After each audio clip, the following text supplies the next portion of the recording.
This segment is brought to you by A.J. Doman Chevrolet. We say yes when others say no.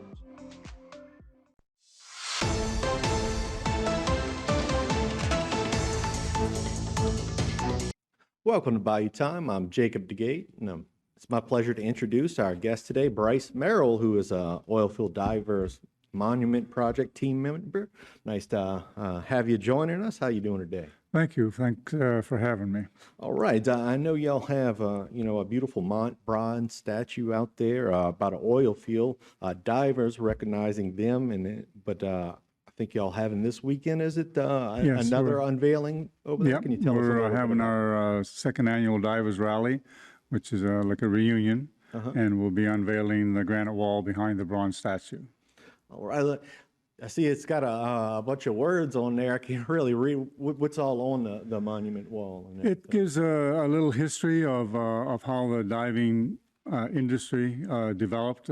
Basically, in Morgan City, it became an industry after a bunch of guys got started in the 1940s when they were jumping over the side to retrieve equipment and tools and do up flanges and things. And it grew into a worldwide phenomena with the oil field, and it's still a very big part of a lot of industries today. A lot of processes and procedures and safety came from the diving industry. So it's amazing the big shadow across the world that a small community like Morgan City casts.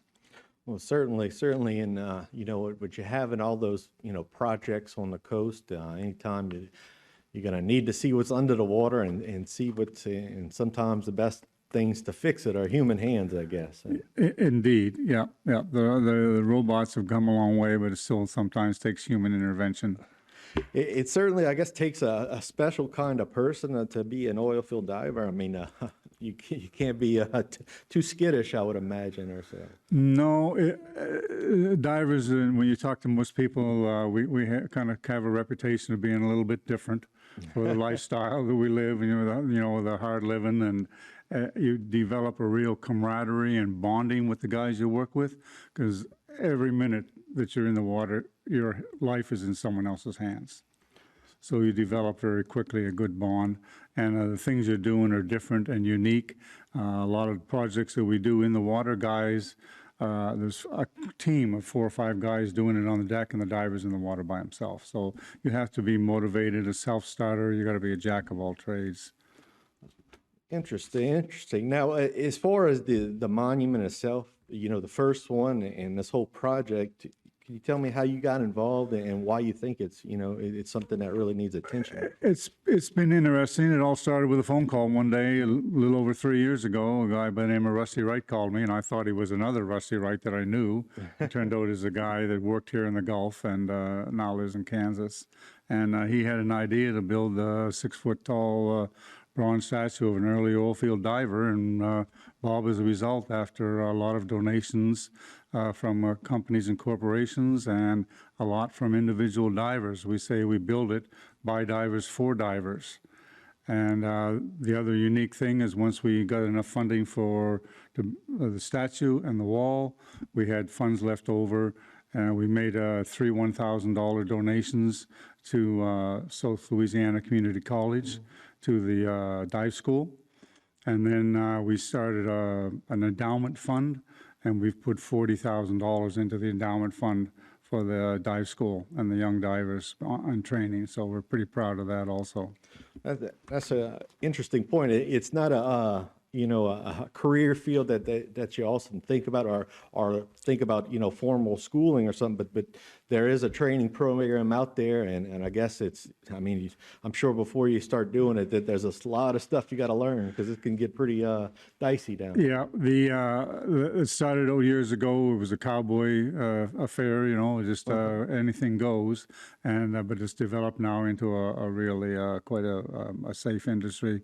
A lot of incidents and accidents happened over the years to get to where we are today. But you need to be, as I said, jack of all trades. You need, welders and burners and riggers and, fitters and everything that you can think of that we can do underwater. All right.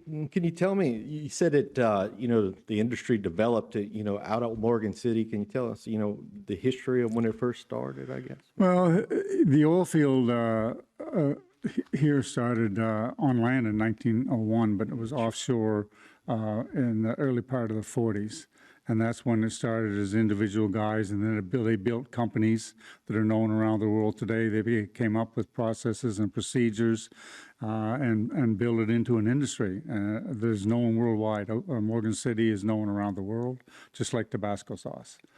And an interesting thing is astronauts train in a big neutral buoyancy tank in Houston, and they have a cargo bay for the space shuttle in there, and they use divers to support them and help them move around. And when the astronauts were fixing the lenses on the Hubble Space Telescope, one of them said, "Where are the divers when you need them?"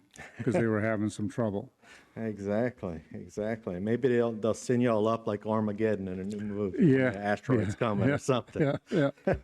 But it certainly is a tribute to a wonderful industry and one that's so important for this era. And again, you're having it, I guess, a revealing that's coming about. Well, we have Friday night, we have a reception at one of the hotels in Morgan City, and Saturday we do an unveiling at 10 o'clock.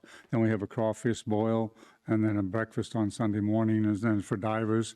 When we did the original unveiling of Bob, we had about 500 people there. Oh, wow. And the last couple of years, we've been having around 125 to 150, so pretty neat. All right. Well, sounds wonderful, and it seems like a great project and a great tribute to a wonderful career. Thank you very much for joining. Oh, great. Thanks to let everybody know what's going on. Thank you. Sounds good. Stay tuned for more right here on HTV.